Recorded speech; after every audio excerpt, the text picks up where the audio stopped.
I'll give the webpage.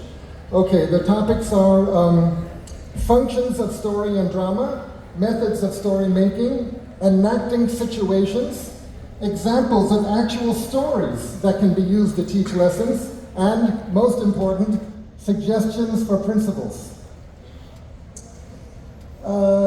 Using storytelling and drama is related to the field of oracy, O-R-A-C-Y, oracy. Similar to literacy, but oracy. Oracy is an educational movement, I think especially coming out of the UK, based on the idea that students learn best when they speak. The old idea is students should listen to a lecture, be quiet, be still, and learn by being quiet and still. Oracy says students learn best when they speak and move. Sometimes, not all the time. One oracy exercise is think, pair, share. Yes. The teacher will give an introduction to some idea. The students will think about it individually. Maybe they'll write notes about it or draw pictures about it. Then in a pair with the person sitting next to them, they'll talk about it. And then one of those students will be asked to volunteer to tell their ideas to the entire group. So it begins as an internal process, thinking, writing, then conversation with one person, and then public speaking to the entire class. That is an oracy exercise. When we talk about storytelling and drama, when I talk about it, it's best if the students do most of the storytelling and drama. We want to get away from the student as passive audience member. The word storytelling has two parts, story and telling. Telling really refers to using the body and the voice. Some people will say a novelist or a cinema director is a great storyteller. Technically, it's not correct. A storyteller is talking or moving in a social gathering with instant feedback. I would say even by video call, you can have storytelling because you get that feedback. But of course, stories can be presented and shared through many different mediums. So today I'll talk about story that includes all the mediums of sharing stories. Stories involve emotional involvement because we relate to characters, we identify them, we put ourselves in their situations, we imagine if I was in that situation, would I do it that way or a different way? So people get engaged emotionally, and if they're dramatizing it, they get engaged physically. Where the emotions and the body goes, the thinking mind follows. Where the emotions and body goes, the thinking mind follows. We think about what we feel and what we do. So actually preparing to give a performance or a talk is a great motivator for learning, because we think about what we're going to do, and after we do it, we think about it more.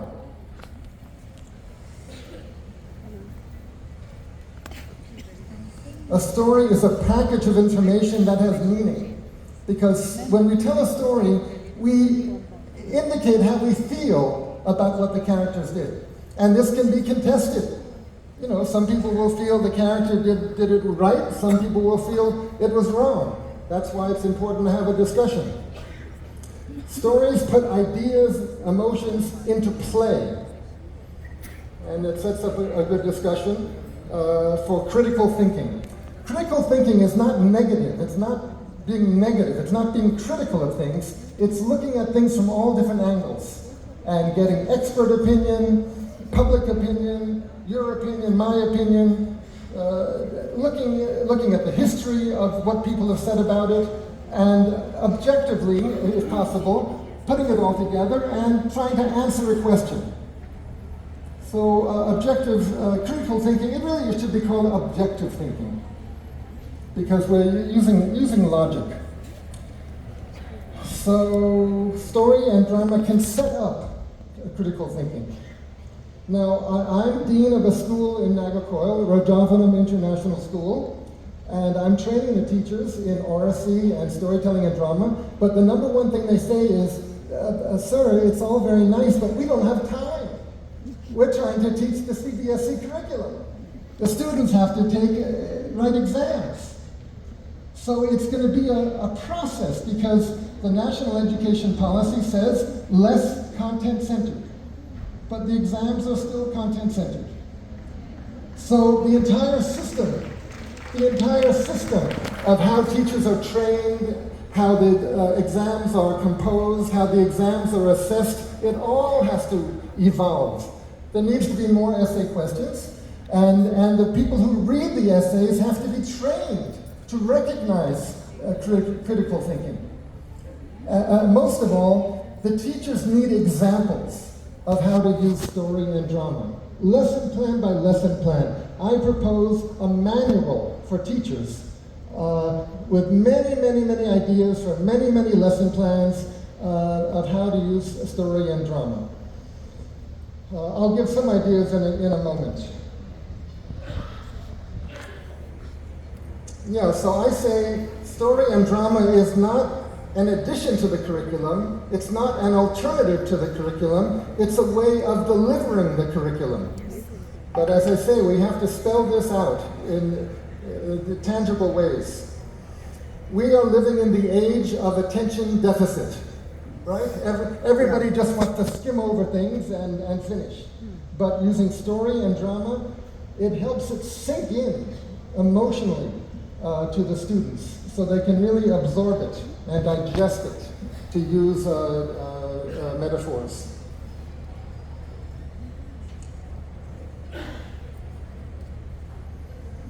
Okay, so some methods of story making. One famous simple method, take 3 or 4 words, one or two might relate to the lesson, give those 3 words to a team of students and ask them to create a story using those three words. Another way of making stories is to take any situation. Stories are situations. Take any situation from history, from the news, from a novel, and invite the students to act it out and think about what the different characters are thinking, the choices that the different characters have to make, and let them improvise it out. The number one tool, one number one tool in story making is personification, pretending that an object has human consciousness and language ability. I'm going to tell the story of Walter the Drop of Water in a moment. That's a good example of personification. That's especially for the younger students, perhaps. And then metaphor and symbol. Metaphor is a thing is represented by a familiar word. So that makes the new thing familiar because we're comparing it, in effect, to the older thing. Life is a journey. The eye is a window to the soul. That's the icing on the cake. You are the sunshine of my life. Those are all metaphors. One thing substituted for another. A symbol is a thing represents an idea. For example, a heart might symbolize love.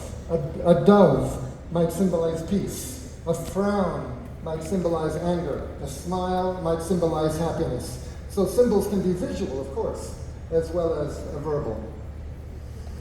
Okay, enacting situations. I'm coming back to enacting situations.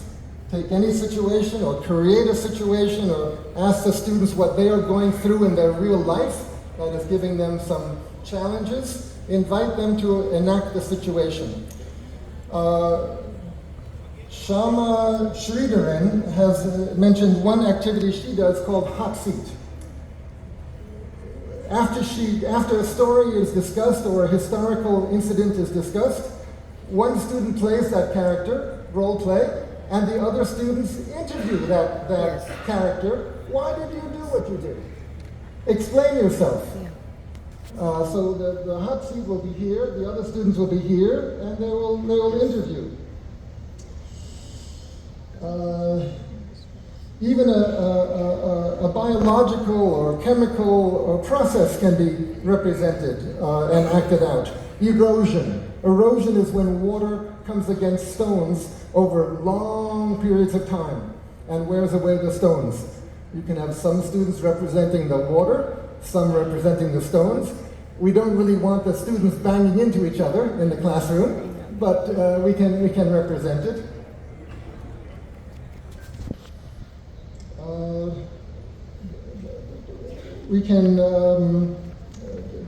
People can enact situations just with their body. That's called mime. That's with no language. Or they can improvise language.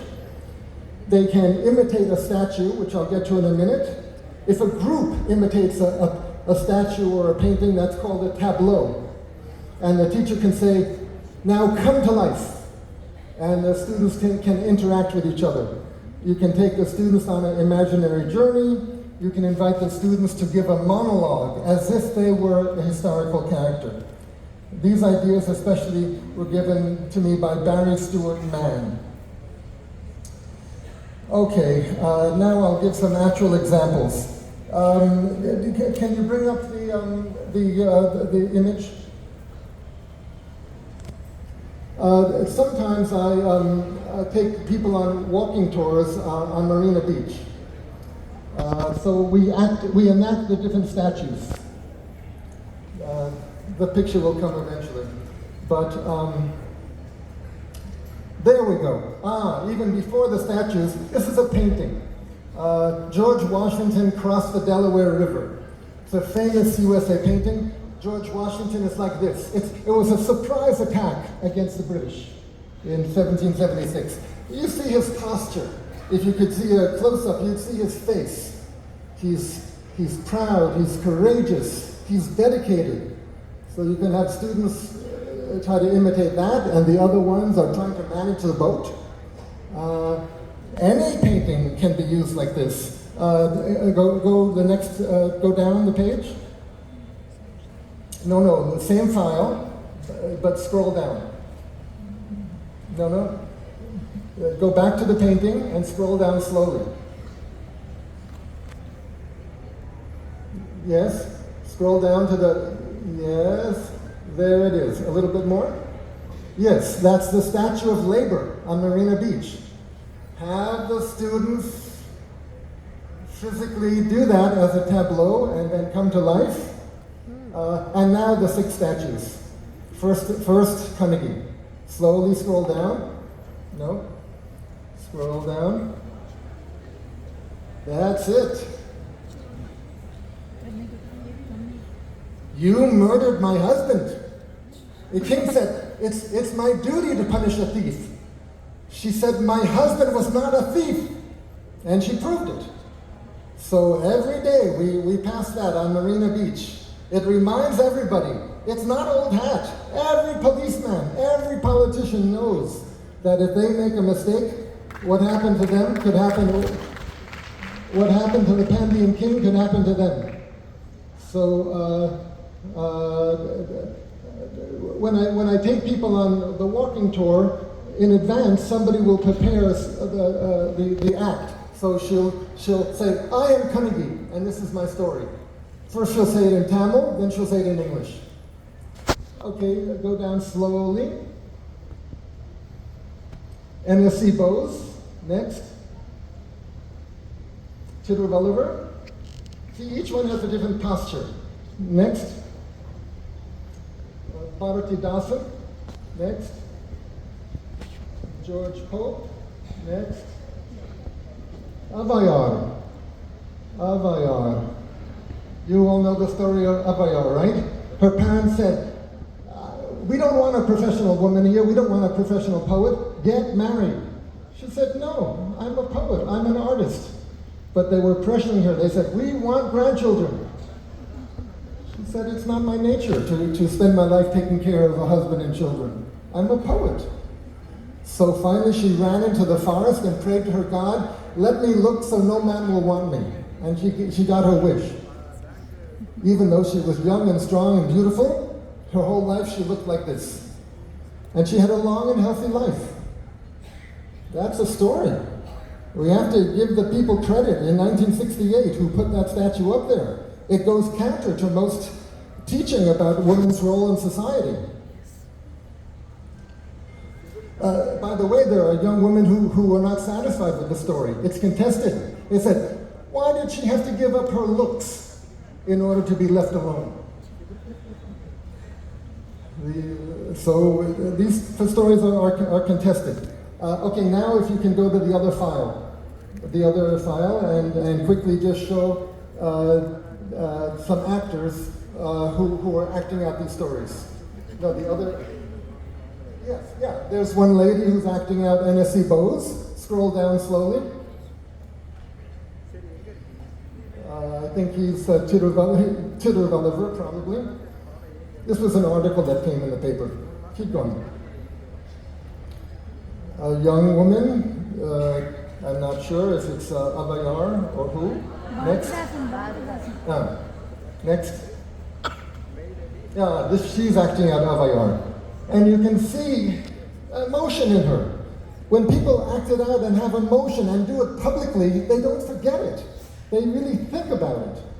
Okay, go down more. I think that's the last one. That's it. Okay, go back to the camera. By the way, I'm going to give you a web page where you can get links to all this. At the end, I'll put the web page up.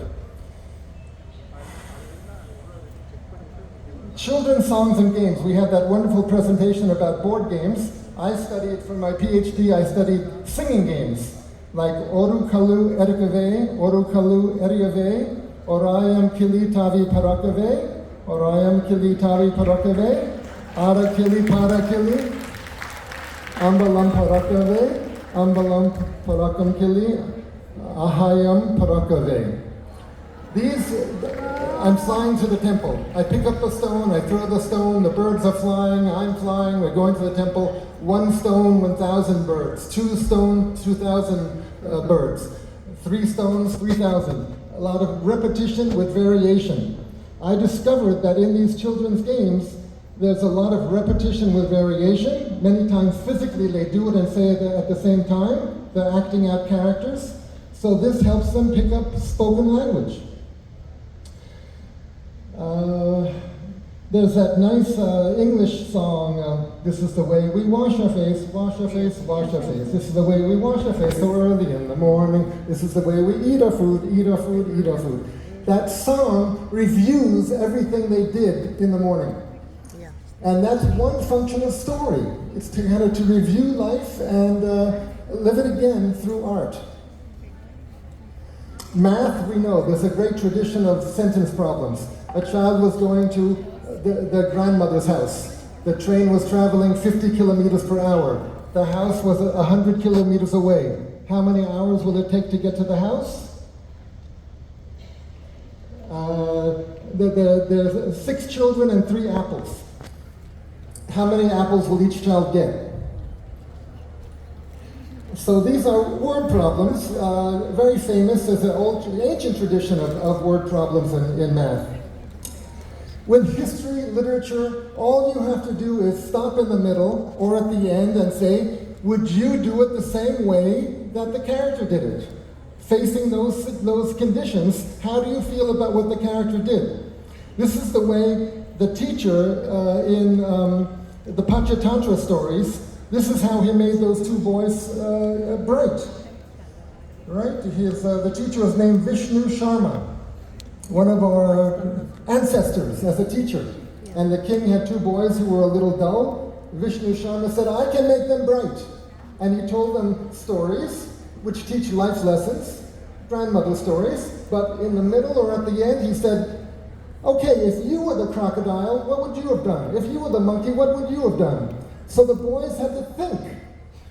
And they identified with the characters, and they became more articulate about details.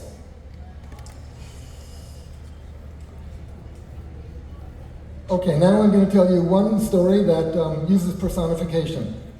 Walter the Drop of Water. There was a drop of water who lived deep, deep down in the ocean, and he wasn't happy because it was dark all the time, he couldn't see anything, and he wanted to travel. So one day his dream came true. A fish came and ate him. But Walter was still in the dark. What good is traveling if you can't see anything? Luckily, a whale ate that fish. It was the kind of whale that has teeth, who can chew. Not all whales can do that. So Walter was inside the whale. But whales are mammals like you and me. They have blowholes in the back. And so one time, the whale came up and blew Walter up into the sky. Walter went up, up, up. He saw the sky for the first time. He saw the surface of the ocean for the first time. He was so happy. He went up, up, up until he evaporated. And then he condensed into a cloud with other particles of molecules of H2O. So that cloud was up there, and the wind came, whoosh, whoosh, whoosh, and blew the cloud over Marina Beach. I tell this story in Chennai. And so Walter could see everyone on Marina Beach, and the cloud kept coming. It came over our school building, and finally it came to Madurai and Kodaikanal, near Kodaikanal. And by that time, that cloud was dark blue. When a cloud is dark blue, what might happen next? Might rain. And it was so cold there that before the rain could come down, it turned into ice, hailstones. So Walter came down and landed and melted into a river, and the river was going whoosh, whoosh, whoosh, until Walter came to a factory where they were putting water in plastic bottles. And here's Walter today. Walter, can I drink you? He says I can drink him. Is it okay? He said I can. Okay, Walter, are you inside me? Now, water can go outside the human body in 6 ways. Saliva, perspiration, tears. For the others, go to biology class. Okay, so that, I don't even know where I found that story. There's a group in the USA called the Eco Storytellers. I might have gotten it from them. But it's a great use of personification, right? Because Walter has motivation to travel, and we can relate to that. One more story, King Yaya. There was a king who, he was called King Yaya because whatever he said, everyone said, ya, ya, ya. So King Yaya said, let's go to the mangrove swamp. Ya, ya, ya. Okay, so they went, and he had an entourage. And that night he was getting ready for bed, but he heard a loud sound out the window, croak, croak, croak. It was the frogs, many frogs, croak, croak, croak. So the king stuck his head out the window. Frogs, I am your king. Please stop making sound. I can't sleep. No, the frogs did not say ya, ya, ya. The frogs continued the croaking, and the king couldn't sleep. The next morning, the king came down to the breakfast hall and said to everyone, I had such a terrible night. I couldn't sleep because of all the noise. Same thing happened to you, right? Yeah. I think we have to kill the frogs. But one young girl said, but sir, teacher says that if we interfere with the environment, there might be unintended consequences. The king said, what? Who are you? You're a child. What are you doing here? You should be in school. Get this child out. Where's the mother? Where's the father? The king said, no, we're going to have to kill the frogs. There was a frog on the windowsill who jumped out and told the frogs, we've got to get out of here. So all the frogs went away. That night, it was beautiful silence. Silence is golden. But, ow! The king got a mosquito bite. And then, ow! A mosquito sting. And the king said to his personal assistant, last night there were no mosquitoes. Why are there mosquitoes? Sir, the frogs went away. The frogs eat the mosquitoes. The frogs went away, so the mosquitoes have come. The king tried to wrap himself in a white sheet, but it was no use. He didn't sleep. In the morning he said to his people, I couldn't sleep again. The mosquitoes were so terrible. Same thing happened to you, right? Yeah. Why didn't anybody warn me? And that little girl said, but king, sir, I tried to warn you. The king said, you didn't explain it clearly. That's it. That's the end of the story.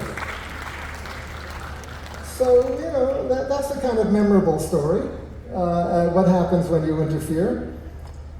I'll mention one other story, Fantastic Journey, which was a movie that came out in the USA in the 60s. A man had an aneurysm. He needed brain surgery quickly, but the only way they could do it in the movie was the scientists had to miniaturize a submarine to make it like nanotechnology and inject the submarine into his arm with people inside. The people were miniaturized also, and the submarine had to go up to the brain, and they had laser beams where they fixed the aneurysm. But along the way, they didn't have a Google map. Along the way, they had to decide, should we take this turn or that turn? This artery or that artery? They had to study anatomy very quickly about which veins, which arteries head in this direction and go up to the brain. Yeah. So it gives a sense of urgency to the situation, because it's a matter of life and death to save that person. Okay, at my school, the school where I work in Agricoil, we had teams recently, Pegasus team, Phoenix team, Dragon team. I said, okay, to the dragon team, let me see your dragon face. Because a dragon is angry and breathing fire. Let me see your dragon face. So they had to think a little bit. Some had to think, some could do it. But this again has to do with emotional awareness, emotional intelligence. What is the angry feeling and how can it be expressed? Pegasus, the flying horse. I took them on an imaginary journey where they flew up and went to the beach at Kanyakumari and came back. It helped them think more about the idea of a flying horse. Okay, freedom fighters. Anuradha Roha, a professional storyteller in Chennai, tells me that she has students, she tells them about freedom fighters, and they read about, and then they come to class and they role play as different freedom fighters. Mahatma Gandhi, Rani Lakshmi Bai, Sarojini Naidu. Each one had a different strategy and a different approach to the freedom struggle. So they talk about it. You can take the forest. There's many stakeholders. The forest officers, the Project Tiger people, business people who want to cut down the forest, tribal people who want to live there. Each stakeholder representative can talk and debate with each other. This is for the older students, and also for older students, case studies of discoveries and inventions, and life stories, biographies of people who've done important things. Let them research, let them tell the story in third person, let them tell the story in first person. I'm Thomas Edison, I did such and such.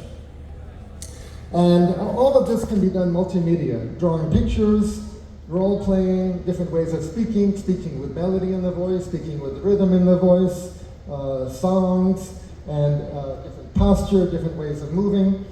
Okay, finally, I've gone over time, I apologize. I'm going to take one more minute. Can you put on the graphic again, file 1 on the last page?